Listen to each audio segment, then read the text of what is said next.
project that not many years hence, the ordinary telephone will disappear and every individual will carry around with him a thing about the size of the old pocket watches.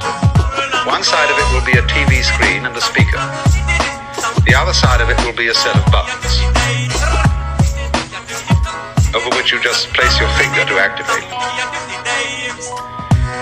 You will be able to dial world information, who will give you the number of any given individual. If he doesn't answer, he's dead.